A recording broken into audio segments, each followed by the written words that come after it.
Maithili express की शानदार प्रस्तुति।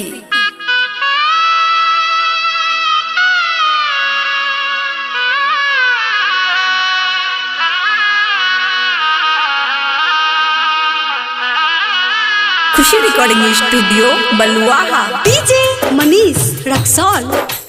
दिलवा हमर बसी गेलो देखी के उमरी आगे,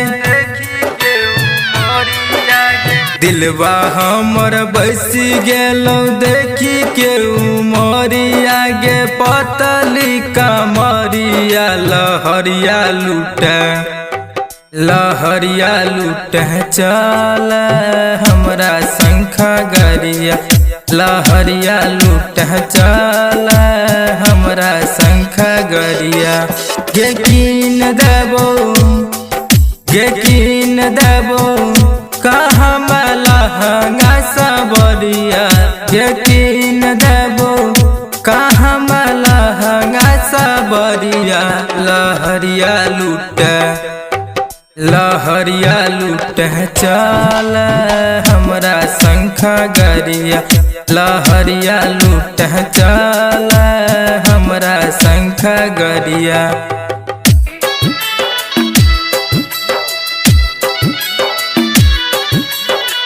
खुशी रिकॉर्डिंग स्टूडियो बलुआहा। डीजे मनीष रक्सौल।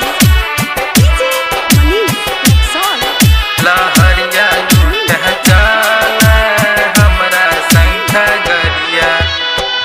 ममता मोकल छोरा चल हन रेस्टोरेंट, खूबे खेबे चौमीन चाट गे, जाई के बहाना हमें जेबे जइबे फिल्म देखबे बैठ के साथ गे। ऐसन नहीं छलो कहीं गे सबरिया, कि ऐसन नहीं छलो कहीं गे सबरिया। लहरिया लूटे चल हमरा शंखा गरिया, लहरिया लूटे चल हमरा शंखा गरिया।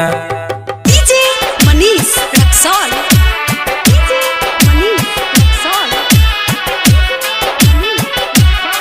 खुशी रिकॉर्डिंग स्टूडियो बलुआहा। जान से ज्यादा तोरा कर छियो प्यार गे, मनसी में करबो इंतजार गे। हमहु कुमार छियै तू कुमार गे, लगबे तू भागे के जगार गे।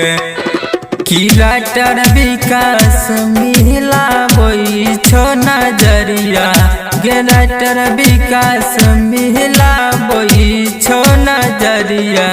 लहरिया लूटे चल हमरा शंखा गरिया, लहरिया लूटे चल हमरा शंखा गरिया। खुशी रिकॉर्डिंग स्टूडियो बलुआहा।